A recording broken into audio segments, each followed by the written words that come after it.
భారత సైన్యంలో మరో కీలక నిర్ణయం తీసుకున్నారు. దేశ స్వాతంత్ర స్ఫూర్తిని మరింత బలంగా ప్రతిబింబించేలా, అలాగే వలస పాలన కాలం నాటి ఆనవాళ్లను కూడా పూర్తిగా తొలగించే దిశగా భారత ఆర్మీ తన యూనిఫామ్ నిబంధనలో పలు మార్పులు చేసింది.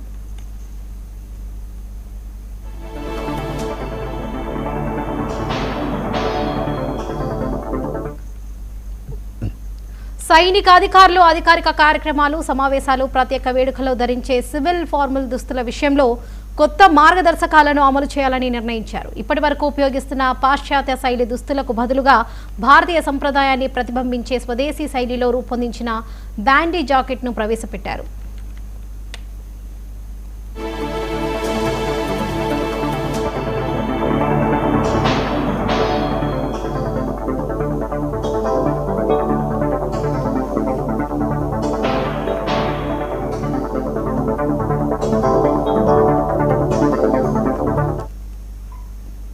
కొత్త నిబంధనల ప్రకారం అధికారులు ఫార్మల్ ప్యాంటు, పూర్తి చేతుల చొక్కాపై మెడ పూర్తిగా మూసి ఉండే కోట్ను ధరించాల్సి ఉంటుంది. ఈ దుస్తుల రూపకల్పనలో భారతీయతను ప్రతిబింబించే అంశాలకు ప్రాధాన్యం ఇచ్చారు.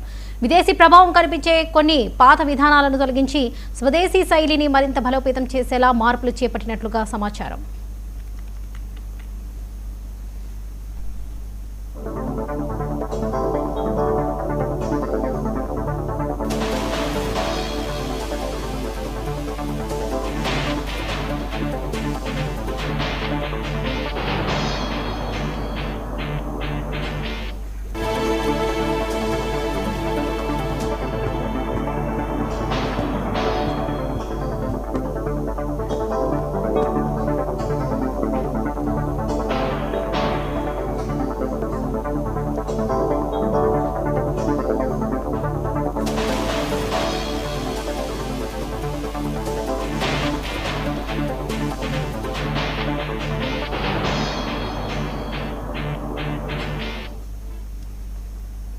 ఇదే సమయంలో బ్రిటిష్ పాలన కాలం నుంచి కొనసాగుతున్న కొన్ని సంప్రదాయాలకు కూడా భారత ఆర్మీ ముగింపు పలికింది.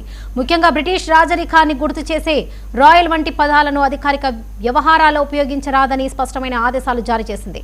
స్వతంత్ర భారతదేశ సైన్యానికి తగిన గుర్తింపును కల్పించాలనే ఉద్దేశంతో ఈ నిర్ణయం తీసుకున్నట్లుగా సమాచారం.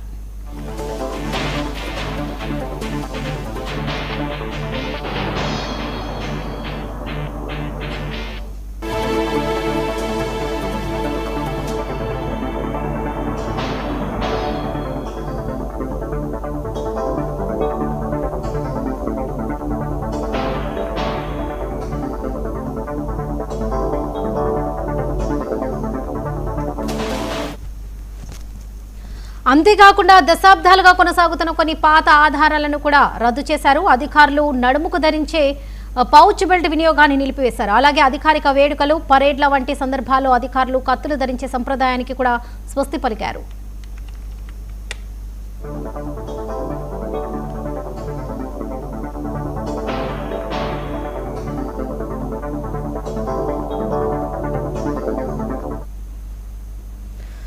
స్వాతంత్ర్యం అనంతరం భారత సైన్యంలో అనేక మార్పులు చోటు చేసుకున్నప్పటికీ కొన్ని బ్రిటిష్ కాలం నాటి ఆనవాళ్లను ఇంకా కొనసాగుతూనే ఉన్నాయి.